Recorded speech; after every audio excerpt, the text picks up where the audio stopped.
우리의 삶은 이 선택의 연속이죠. 그리고 특별히 올해는 선거가 있습니다. 선거도 선택이죠. 이 한국에는 올해 지방 선거가 있고요. 그리고 또 미국의 중간 선거가 있습니다. 우리는 선택을 하고 그것에 대한 책임을 지게 됩니다. 미국에서는 이런 고민이 별로 없죠. 그런데 보통 이제 한국에서는 고민하는 것이 있습니다. 점심때 되면 고민합니다. 뭘 먹을까 이런 고민을 하게 됩니다. 한국 사람들이 보통 이제 식당에 가면 뭐 드시겠습니까? 이렇게 물으면 우리는 쉽게 얘기하죠. 한 번쯤 다 해보셨죠? 아무거나 주세요. 메뉴에는 아무거나라고 하는 것이 없지만 하도 사람들이 아무거나 달라고 하니까 식당에 있는 식당 우리 주인들도 좀 화가 났어요. 그래서 메뉴를 아무거나라고 만들어 버렸어요. 그리고 또 더 재밌는 게 있어요. 저 보면 아무거나, 그리고 보이세요? 그날에 따라, 그날 기분에 따라 주겠다는 거예요. 어떤 사람이 아무거나 주세요 그러면 주인도 기분에 따라서 오늘 주겠다, 뭐 이런 의미이죠. 그리고 이 LG전자가 부동에 지금 미국에서 1위를 하고 있습니다. 가전제품에. 그런데 이 LG전자의 전신이 금성사예요. 이 금성사를 아시는 분은 이제 연식이 좀 되신 분입니다. 요즘 세대는 금성사, 골드스타를 모르죠. 이 금성사, 이 LG전자의 전신이었던 이 금성사가 했던 광고가 있습니다. 아주 유명한 말이죠. 순간의 선택이 10년을 좌우한다, 이런 말입니다. 한마디로 텔레비전이나 냉장고 같은 가전제품을 살 때도 순간의 선택이 10년을 좌우하게 됩니다. 그때만 해도 이제 가전제품이 굉장히 중요한 재산 목록이었기 때문에 신중하게 선택을 해야만 합니다. 우리가 인생을 살다 보면 한 번의 선택이 얼마나 중요한지 이거를 굉장히 잘 느끼게 됩니다. 특별히 결혼이 그렇죠. 그래서 저도 그렇고 제 아내도 아주 굉장히 좋은 선택을 했기 때문에 가정의 평화를 위해서 그렇게 얘기해야 될 수밖에 없는 저를 이해해 주시기 바랍니다. 우리는 수많은 선택을 하며 그것에 대한 책임을 지고 살아가게 됩니다. 어떤 사람은 선택을 잘 해서 좋은 결과를 낳는 사람도 있고, 어떤 사람은 힘든 결정을 하고 나쁜 결정을 하게 된 이후에 그 결정에 대한 결과물을 먹게 되는 경우가 있습니다. 오늘 본문에는 이 중요한 선택 앞에 놓여 있는 두 사람이 있습니다. 그 사람은 아브라함과 그의 조카였던 롯입니다. 이들의 선택은 결과적으로 보면 두 사람의 인생을 완전히 바꿔놨습니다. 오늘 저는 이 두 사람의 모습을 통해서 하나님이 기뻐하시는 아름다운 선택이 무엇인가, 그리스도인들은 어떤 선택을 해야 하는가를 말씀을 통해서 은혜를 나누려고 합니다. 우리가 잘 아는 것처럼 롯과 아브라함은 서로 조카와 삼촌의 관계입니다. 엄밀히 얘기하면 큰아버지와 조카의 그런 관계였습니다. 성경 말씀 보면 이렇게 기록하고 있습니다. 우리 같이 읽었으면 좋겠습니다. 창세기 11장 27절 28절 보면 롯과 그리고 이 아브라함의 족보 관계가 나옵니다. 같이 읽었으면 좋겠습니다. 데라의 족보는 이러하니라. 데라는 아브람과 나홀과 하란을 낳았고 하란을 롯을 낳았으며, 뭐라고 기록하고 있냐면 데라라고 하는 사람이 등장하는데 이 사람은 아브라함의 아버지입니다. 그리고 이 데라라고 하는 사람에게 아들이 셋이 있었습니다. 그 사람이 누구입니까? 아브람, 그리고 나홀, 그리고 누구예요? 하란. 성경의 기록은 이런 법칙이 있습니다. 다시 말해서 첫째부터 기록을 합니다. 그러니까 첫 아들, 둘째 아들, 셋째 아들, 이런 순서로 기록을 합니다. 그러면 데라의 첫째 아들이 누구죠? 아브라함이 되기 전에 아브람, 그리고 둘째가 나홀이고 셋째가 하란입니다. 즉 다시 말해서 아브라함과 하란은 형제관계입니다. 그런데 이 하란이 아브라함의 막내 동생인 하란이 누구를 낳았냐면 롯을 낳았습니다. 그리고 같이 읽겠습니다. 같이 있습니다. 하란은 그 아비 데라보다 먼저 고향 갈대아 우르에서 죽었더라. 그런데 일이 있었습니다. 즉 아브라함의 막내 동생 하란이 롯을 낳았는데, 그런데 이 말씀에 보면 하란이 아버지보다, 그의 아버지 데라보보다 갈대아 우르에서 죽었다, 이렇게 기록하고 있습니다. 즉 다시 말해서 롯이 지금 고아가 된 거예요. 아브라함의 입장에서 보면 자기의 조카가 지금 고아가 됐고 자기 막내 동생이 죽은 그 슬픔 가운데서 이 하란의 아들을 자기가 이제 거둬들이는 그런 것을 볼 수 있습니다. 그러면 이 말씀을 종합해 보면 뭐냐면, 이 아브라함은 그 당시에 자녀가 없었기 때문에 자기의 막내 동생인 롯을 마치 자기의 아들처럼 그렇게 잘 보살펴 줬던 것을 볼 수 있습니다. 그래서 성경에 보면 아브라함이 자기의 재산을 롯에게 나눠줍니다. 그리고 이것을 바탕으로 해서 롯도 큰 거부가 됐습니다. 그런데 이제 둘이 문제가 생겼어요. 아브라함도 재산이 많고 그리고 롯도 재산이 많아졌어요.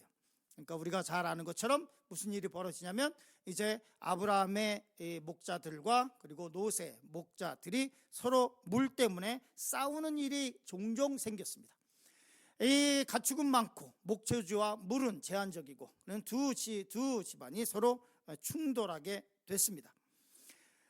이 문제에 대해서 이렇게 말씀하고 있습니다. 우리 같이 읽었으면 좋겠습니다. 창세기 13장 7절 같이 있습니다. 그러므로 아브라함의 가축의 목자와 롯의 가축의 목자가 서로 다투고, 이렇게 되어 있습니다. 이 갈등의 문제를 해결하기 위해서 누가 등장을 하냐면 아브라함이 중재에 나섭니다. 이때 아브라함이 그의 조카인 롯에게 한 가지 제안을 합니다. 그것이 오늘 본문의 말씀이고 우리가 잘 아는 말씀입니다. 창세기 13장 9절 말씀 같이 읽겠습니다. 내 앞에 온 땅이 있지 아니하냐. 나를 떠나가라. 내가 좌하면 나는 우하고 내가 우하면 나는 좌하리라 라고 말씀하고 있습니다. 이 말씀에서 아브라함이 얼마나 큰 사람인지를 충분히 볼 수 있습니다. 자기의 롯이 갖고 있는 모든 소유는 아브라함에게부터 온 것입니다. 그렇죠?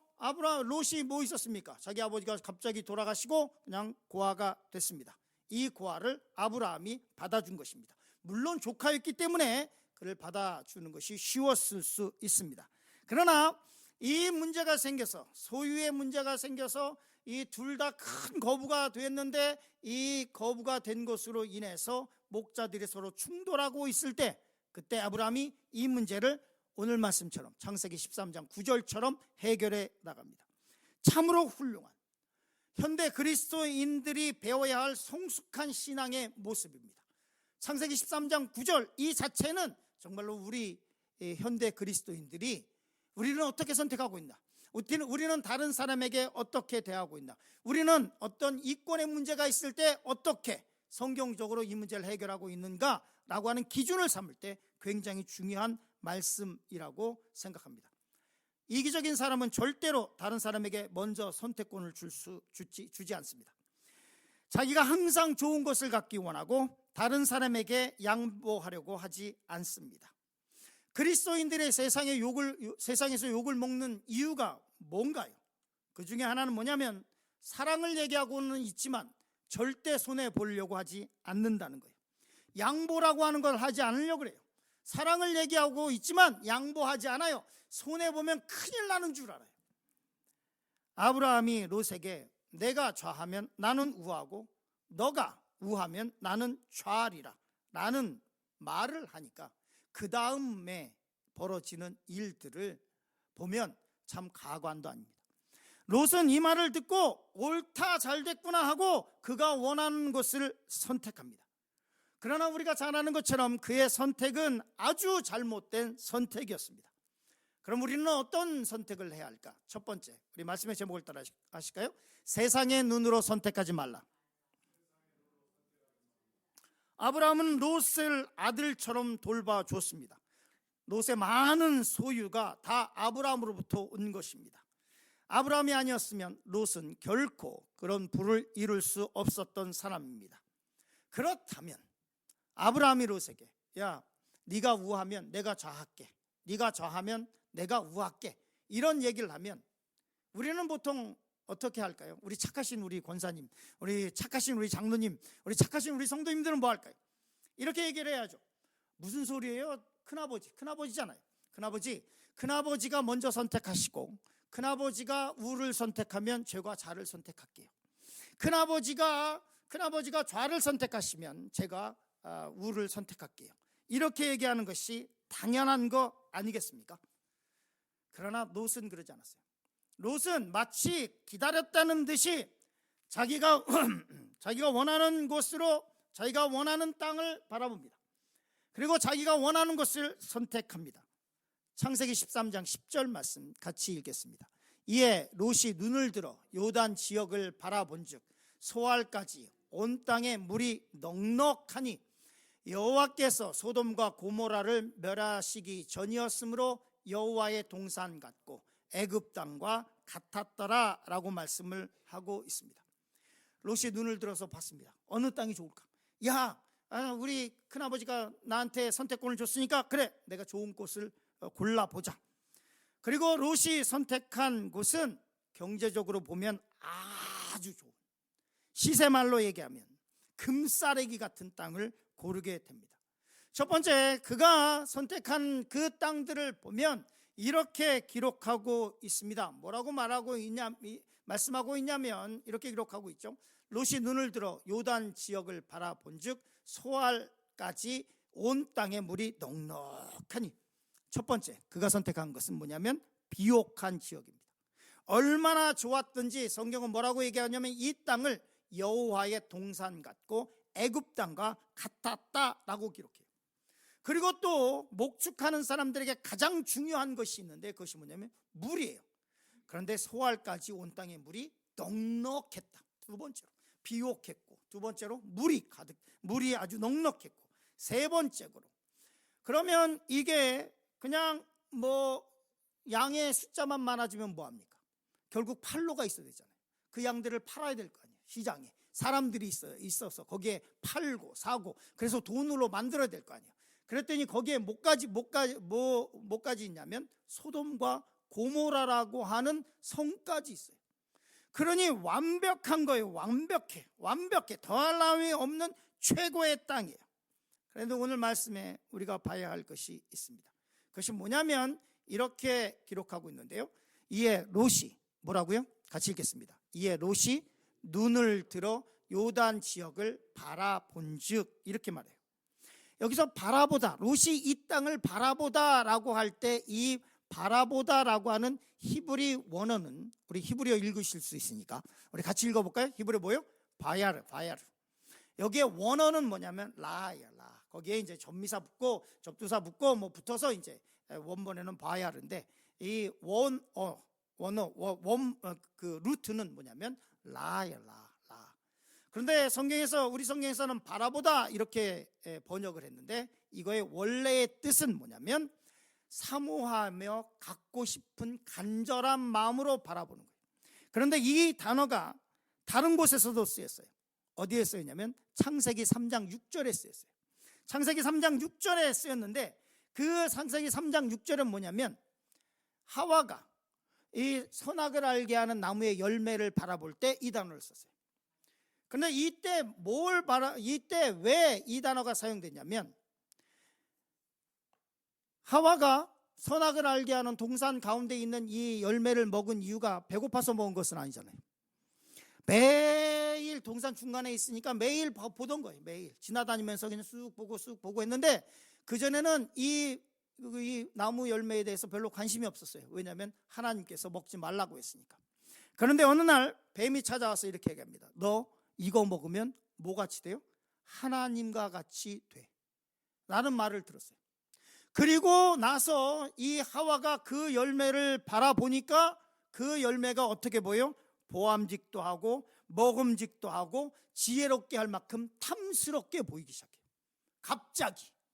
갑자기 매일 보던 거 그냥 그런 저기 있나 보다 했던 게 사탄이 와서 뭐라고 얘기하냐면 너 이거 먹으면 한 번만 잡숴봐. 그러면 눈이 밝아져서 하나님과 같이 될 거야. 그랬더니 이 하와가 그 나무 열매를 바라봅니다.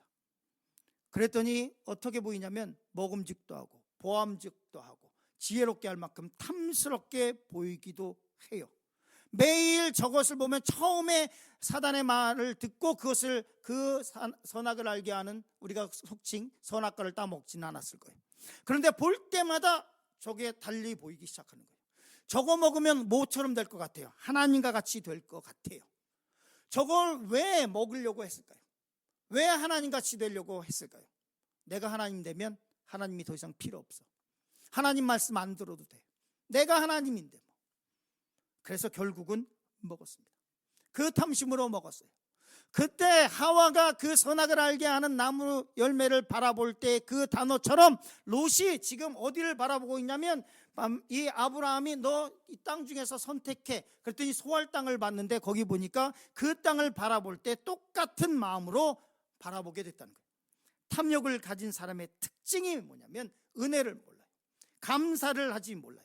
이기적이고 자기 중심적으로 돼요. 주위의 사람들이 안 보여요. 자기 결정을 관찰시키려고 해요. 롯을 보십시오. 그는 아브라함 없이는 존재할 수 없는 사람이었어요. 그런데 그 롯이 탐심이 생기니까 아브라함이 자를 어떻게 거둬들였는지 이런 생각은 이제는 더 이상 관심거리가 아니에요. 그리고 그가 이 땅을 바라보는데 어떻게 바라보면 내가 저 땅을 반드시 가져야 되겠다라고 하는 생각을 하게 돼요. 롯에게 있어서 아브라함이 베푼 은혜는 당연한 거예요. 특별한 게 아니야. 당연한 거가 됐어요. 이미 아브라함이 롯에게 먼저 선택권을 주면 체면상이라도 이렇게 본인이 선택을 하면 안 되는 거잖아요. 탐욕이 생기니까 양보할 줄을 몰라요. 다른 것이 보이지 않아요. 다윗도 그랬어요. 다윗도 정욕적인 생각이 쑥 들어오니까 이 우리 안에서 밧세바를 취해야 됐다고 하는 생각에 사로잡혀서 다른 것은 하나도 보이잖아요. 그 앞에 그의 보좌 앞에 옆에 있었던 찬양대의 찬양 소리가 들리지 않아요. 그가 썼던 시편도 기억나지 않아요. 하나님의 말씀도 그의 삶에 있어서 그의 욕심을 잠재우고 그의 정욕을 잠재우지 못했어요. 하나님의 말씀도 찬양도 어떤 힘을 발휘하지 못했어요. 욕심이, 죄가 그렇게 무서운 거예요. 자녀들이 부모님의 돈에 욕심이 생기면 부모님께서 자기를 어떻게 키워주셨는지 그 은혜를 깡그리 잃어버려요. 그래서 신문에서 우리가 종종 읽게 되고 뉴스에서 나오는 게 뭐냐면, 자기 사업자금 안 대준다고 부모를 때리기도 하고, 어떤 사람은 부모를 죽이기도 하고, 이런 일들이 비일비재하게 일어나고 있어요. 롯은 선택 상황에서 아브라함과의 신의와 정을 생각하기보다는, 하나님께 묻기보다는 자신의 눈으로 경제적인 이익을 먼저 생각했습니다. 성도 여러분, 제발 선택할 때 세상의 눈으로 선택하지 마세요. 여러분의 선택은 건강합니까? 여러분과 저의 선택은 괜찮아요? 우리는 우리의 삶에 있어서 생기는 수많은 선택 과정 속에서 롯처럼 세상적인 눈으로, 탐욕의 눈으로 선택하고 있지는 않습니까? 제발 탐욕의 눈으로 선택하지 마세요. 은혜를 생각하고 양보를 생각할 줄 알아야 됩니다. 우리의 복은 하나님께로부터 오는 것이지 세상으로부터 오는 것이 아닙니다. 조건과 환경이 우리에게 복을 가져다 주는 게 아니에요. 두 번째 말씀을 나누려고 합니다. 우리 말씀의 제목을 따르실까요? 죄를 쉽게 생각하지 말라. 그럼 아브라함은 어떻게 선택을 했을까? 아브라함의 선택은 무엇일까? 목축에 대해서는 아브라함이 더 잘 알았겠죠? 롯보다 더 오래 했잖아요. 그러니까 롯의 눈에 보기에 좋았으면 아브라함의 눈에도 그것은 좋게 보일까요? 안 좋게 보일까요? 좋게 보여요. 당연한 거예요. 내 눈에 좋게 보이면 다른 사람에게도 좋게 보이는 것은 당연해요. 그런데 복은 사람이 쫓는다고 오는 것이 아닙니다. 복의 근원이신 하나님께서 부어주셔야 되는 겁니다. 아멘 하시죠? 당장 눈앞에 있는 이득보다 아브라함은 더 큰 것을 봤는데, 그것은 뭐냐면 다른 사람을 축복하는 것을 봤어요. 세상의 눈으로 본 것이 아니라 하나님의 눈으로 이 선택을 봤어요. 수많은 사람들이 일가 친척과 관계가 멀어지고 중마고우와 관계가 멀어지고 형제 사이가 멀어지는 대부분의 이유는 돈과 관련돼 있어요. 왜냐하면 돈보다, 물질보다 먼저 생각해야 될 것들을 생각하지 않기 때문에 그래요. 돈 앞에서 가족의 사랑은 그냥 허물어져요. 그동안에 쌓아놨던 신뢰와 우정은 아무것도 아니에요. 영국 속담에 이런 말이 있습니다. 탐욕은 우리를 장님으로 만든다. 딱 맞는 말이에요. 딱 맞는 말.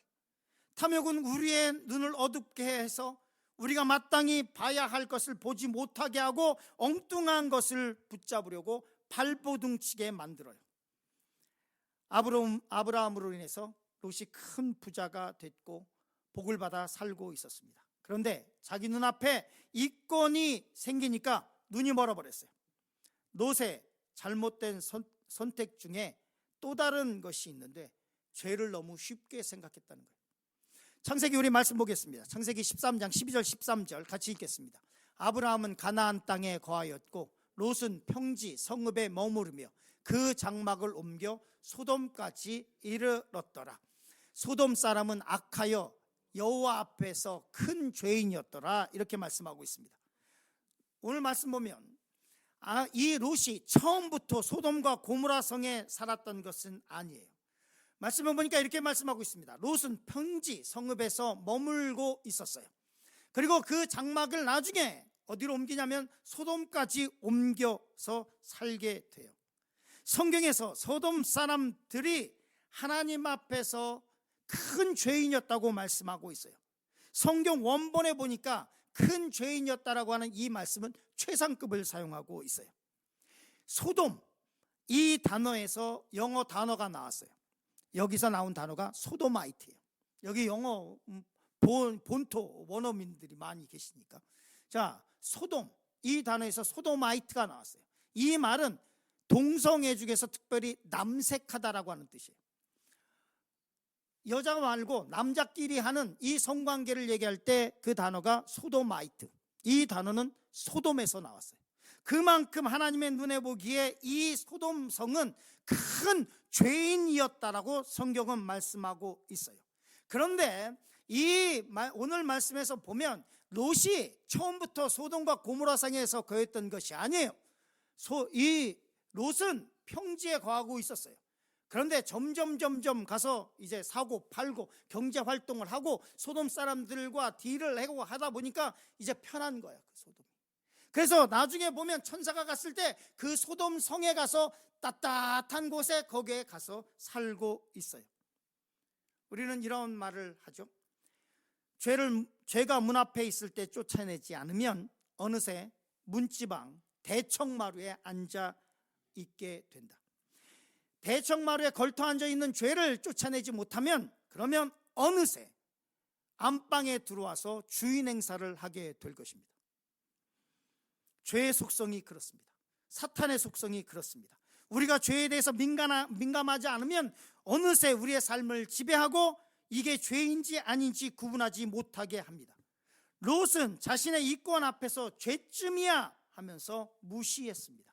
그리고 이런 생각을 했을 거예요. 나만 깨끗하면 되겠지. 나만 안 그러면 되겠지. 나만 하나님을 잘 섬기면 되겠지. 소돔과 고모라 성에 있는 사람들과 물건을 사고 팔고 교제하고 교류하다 보면 하나님의 자녀로서의 삶을 잃어버리게 되는데 아니야, 나는 지킬 수 있어 라고 생각을 했을 것입니다. 그러나 롯이 소돔과 고모라로 갈 때는 수많은 때를 이루어서 갔습니다. 그가 그쪽으로 옮겨갔던 이유는 소유가 많았기 때문에, 아브라함과 같이 살 수 없었기 때문에 그쪽으로 갔습니다. 그런데 우리가 잘 아는 것처럼 소돔과 고모라의 성에서 롯이 나올 때 뭐 갖고 나왔습니까? 그가 갖고 나온 게 뭐 있어요? 그가 소돔과 고모라 성에서 나올 때 갖고 나온 것은 아내랑 같이 나왔는데 그 아내는 뒤돌아보다가 소금기둥 됐고, 그가 데리고 나온 것은 딸 2명 데리고 달랑 나왔어요. 그가 가지고 있었던 수많은 재산과 그 아브라함에게 받았던 그 가축과 것은 다 어디 갔어요? 다 사라졌어요. 그가 소돔과 고모라 성에 나올 때는 달랑 그 자기 육체와 딸 2 데리고 나왔어요. 그 많던 재산은 다 불타 없어졌고, 그리고 정말로 아무것도 남지 않는 아주 거렁뱅이가 돼서 나왔어요. 목숨만 달랑 건졌어요. 창세기 19장 36절 38절 보면 그냥 거지가 됐다는 것만, 그것보다 더 큰 문제가 있어요. 더 큰 문제가 있어요. 우리 같이 창세기 19장 36절 38절 읽겠습니다. 같이 읽습니다. 롯의 두 딸이 아버지로 말미암아 임신하고 큰 딸은 아들을 낳아 이름을 모압이라 하였으니 오늘날 모압의 조상이요 작은 딸도 아들을 낳아 이름을 벤암미라 하였으니 오늘날 암몬 자손의 조상이었더라. 무슨 일이 있어요? 롯의 딸들이 소돔과 고모라 성에서 살면서 성적으로 윤리적으로 너무 타락해서 아버지하고 잠자리 하는 것을 아무렇지도 않게 생각해요. 아무렇지도 생각하지 않아요. 그곳에 살면서 롯은 경제적인 부를 이루겠다고 그 양이나 아니면 목축해가지고 뭐 가죽을 팔고 털을 팔고 해서 더 큰 부자가 되겠다고, 내가 그동안에 이 동네에서는 가장 큰 부자가 아브라함이었는데, 우리 큰아버지였는데 이제 내가 가장 큰 부자가 되겠다고 생각했을 수도 있어요. 그리고 소돔과 고모라 성에서 살면서 그러면서 그 부를 쫓고 있었을 수 있어요. 그런데 그 두 딸은 거기서 자라면서 성적으로 소돔과 고모라 성에 있는 그 사람들의 모습을 그냥 답습하고 있었어요. 살면서 그대로 배웠어요. 그래서 그 소돔과 고모라 성에 나왔을 때 아버지하고 잠자리 하는 것이 아무런 문제가 되지 않아요. 그리고 결국에는 그 두 딸이 이 롯과의 관계 속에서 아이들을 낳게 돼요. 이름 보실까요? 첫째 딸이 낳은 아들이 이름이 뭐냐면 모압이에요. 그리고 둘째 딸이 낳은 아들의 이름이 뭐예요?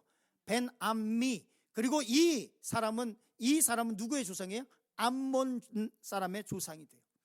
이스라엘 역사에 있어서 블레셋 다음으로 이스라엘 백성들을 죽이고 전쟁하고 힘들게 했던 족속이 누구예요? 모압과 암몬이에요. 모압과 암몬. 누구의 자녀예요? 롯의 딸들 사이에서 낳은 이 사람이 모압과 암몬의 조상들이에요. 여러분의 선택은 괜찮습니까? 여러분의 선택은, 여러분이 선택할 때 죄에 대해서 민감하게 생각하고 있습니까? 돈 앞에서 우리의 신앙은 그냥 속절없이 무너지고 있지 않습니까? 우리가 선택할 때, 큰 이권이 있을 때 그곳에 죄가 있다고 한다면, 윤리적으로 문제가 있고 도덕적으로 문제가 있다고 한다면 그 자리를 박차고 나와야 되는 거 아닙니까? 비즈니스 한다고 접대하고 룸사롱 가고 1차, 2차, 3차 다 하고, 그러면서 그리스도인이라고 그러고, 그러면서 나는 기업을 이루었다고 얘기를 하고, 똑같은 거 아닙니까? 똑같은 거. 제가 아는 분들도 많아요. 비즈니스 하시는 분들 중에서 1차, 2차, 3차 가는 거 아주 막 룸사롱에서 사는 사람 있어요. 그리고 주일날 나가서 예배 드려요. 제가 볼 때는 딱 소돔과 고모라 성에 있는 롯의 모습이에요.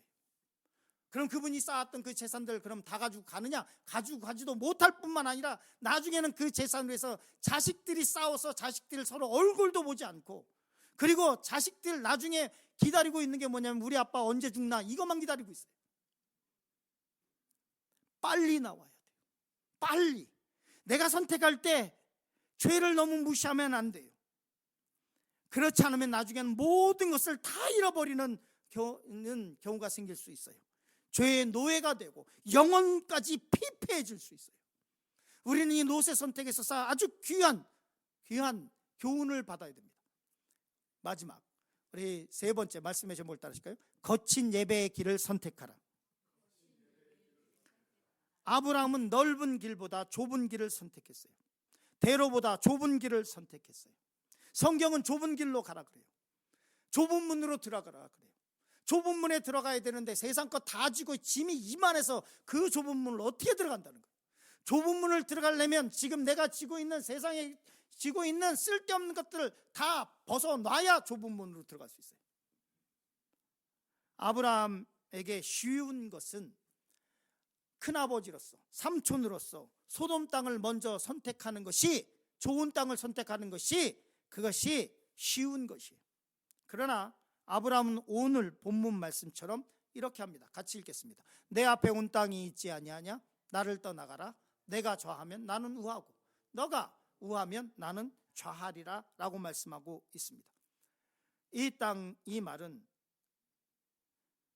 내가 저 땅이 별로 안 좋아 보인다는 말이 아니라 어려운 광야 길로 가겠다는 말이에요.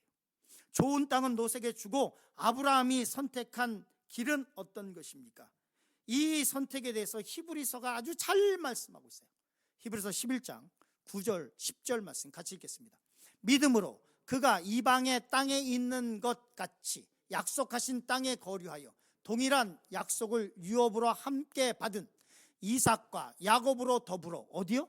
장막에 거하였으니 이는 그가 하나님이 계획하시고 지으실 터가 있는 성을 바랐습니다. 아브라함은 뭘 선택해요? 장막에 거하는 것을 선택해요. 그는 들에서 광야에서 하나님께 예배할 수 있는 것을 선택해요. 소돔과 고모라 성의 풍족함이 아니라 그곳에 들어가서 쾌락을 누리고 그것에서 자기의 정욕을 채우고 그것에서 부를 누리고 세상 것을 즐기려고 하는 것이 아니라 그는 이삭과 야곱으로 더불어 장막에 거하였으니 라는 말씀이 히브리서의 말씀이에요. 그가 목축을 안 해봤어요? 아브라함은 롯보다 더 오래 목축했어요. 좋은 것으로 보자면 그가 더 많은 것을 알고 그가 선택할 수 있는 선택권을 가진 사람이었어요. 그러나 그가 선택한 것은 뭐냐면 광야에 거하면서 이삭과 야곱으로 더불어 장막에 거하면서 하나님께 예배하며 그리고 하나님께서 미래에 지으실 터가 있는 성을 바라봤습니다. 예루살렘을 바라봤다는 얘기입니다. 아브라함의 이 선택은 결코 실패하지 않았어요. 롯의 선택은 철저하게 실패했지만 아브라함의 선택은 실패하지 않았어요. 그는 광야에서 하나님께 예배하는 삶을 살았고 믿음의 조상이 됐고 그의 자손은 하나님의 백성이 됐고 그의 자손은 하나님의 군대가 됐다고 출애굽기는 말하고 있어요. 여러분은 어떤 선택을 하시겠습니까? 세상의 눈으로 롯의 선택을 하시겠습니까? 죄가 창대한 곳, 창궐한 곳에서도 돈만 많이 벌면 된다고 소돔과 고모라 성 안으로 들어가겠습니까? 그곳에서 내 영혼이 죽어가고 내 자식들이 망가지고 있는데 그것도 깨닫지 못하고 정신없이 사시기를 원하십니까? 아브라함의 선택을 하시길 간절히 축원합니다. 아멘 하시죠? 아브라함의 선택을 하시길 간절히 축원합니다. 거친 예배의 자리를 선택하시길 간절히 축원합니다. 힘들고 어려운 상황 속에서도 예배를 지키려고 바둥바둥 대보십시오. 영원히 살아날 것입니다. 잃어버렸던 삶의 의미를 되찾게 될 것입니다. 빼앗겼던 기쁨을 다시 찾게 될 것입니다. 짜증과 악으로 아주 차올랐던 그런 척박한 삶에 하나님의 은혜의 단비가 내리는 것을 경험하게 될 것입니다. 결론을 맺겠습니다. 여러분은 또 저는 그리스도인으로서 어떤 선택을 하고 있습니까? 눈앞에 있는 이권을 쫓고 살아가고 있습니까? 오늘 말씀의 제목처럼 세상의 눈으로 선택하지 마시길 간절히 축원합니다. 믿음의 눈으로 선택하시길 간절히 축원합니다. 두 번째로 죄를 쉽게 생각하지 마시기 바랍니다. 이런 것쯤이야 나만 괜찮으면 돼, 나만 그러지 않으면 돼. 뭔 소리 하고 있어요? 롯의 자녀들이 두 딸들이 그렇게 됐는데 죄와 싸우시길 간절히 축원합니다. 영적인 전쟁을 하시기 바랍니다. 셋째로 편안한 곳, 풍족한 곳이 아니라 거칠어도 예배의 길을 선택하시길 간절히 축원합니다. 이것이 여러분과 저를 좁은 문으로 생명의 길로 인도할 것입니다.